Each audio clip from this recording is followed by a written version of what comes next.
วัสดีค่ะสบายดีพี่ๆน้องๆสปป.ลาวทุกคนนะคะวันนี้นะคะหญิงจะมา reaction เพลงนะคะคนละฟ้านะคะซึ่งเพลงนี้นะคะเป็นแฟนคลับจากสปป.ลาวนะคะที่ขอเข้ามานะคะจากคุณมุกน้ำทิพย์นะคะซึ่งหญิงก็ยังไม่เคยฟังนะคะเดี๋ยวเราไปฟังพร้อมกันเลยค่ะ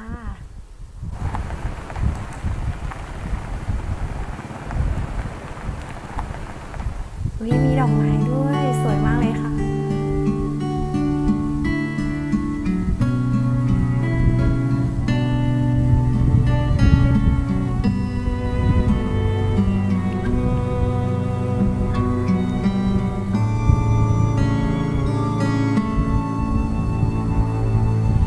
จีนเบิ่งทาง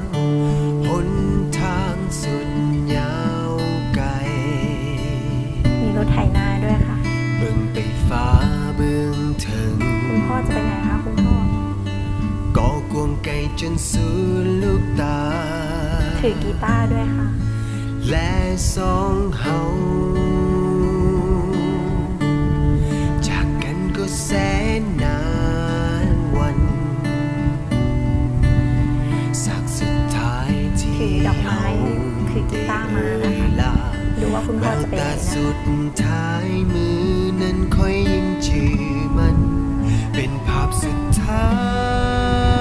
ยคือความจำสุดท้ายที่เฮาได้หายใจใกล้กัน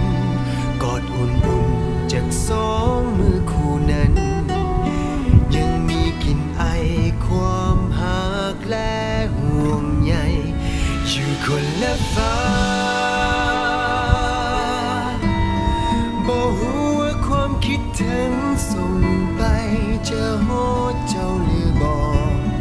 ความรู้สึกยังบ่และยังหวังว่าเจ้าคงยังจะหักกันถ้ามีอีกครั้งขอเพียงอีกครั้งหนึ่งให้เฮาได้กลับมาพบกันมีหลายคำอยากบอกหลายสิ่งอยากถามเจ้าตอนนี้ยังคิดฮอดกันอยู่หรือบ่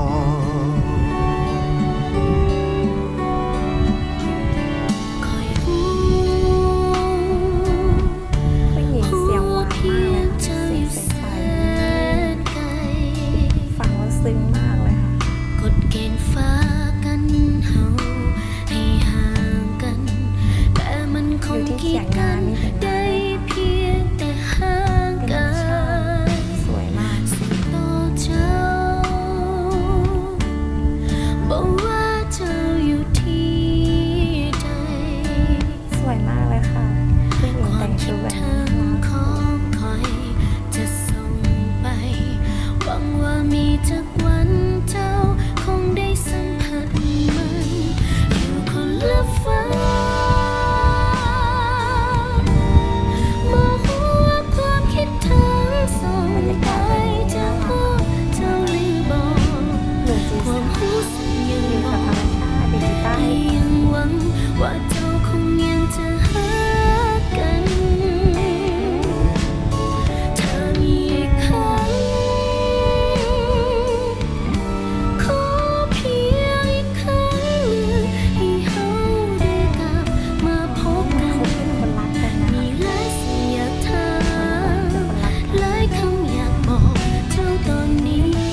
คนเรานะคะบางทีนะคะเกิดมาแค่ให้รักนะคะ ซึ่งไม่สามารถที่จะอยู่ร่วมกันหรือครองคู่กันจนแก่เฒ่าได้นะคะ ก็จบลงไปแล้วนะคะสำหรับเพลงคนละฟ้านะคะ ถ้าคนไหนนะคะที่ชอบนะคะก็กดไลค์กด Subscribe ให้หยิมด้วยนะคะสำหรับวันนี้ไปก่อนละค่ะ สวัสดีค่ะ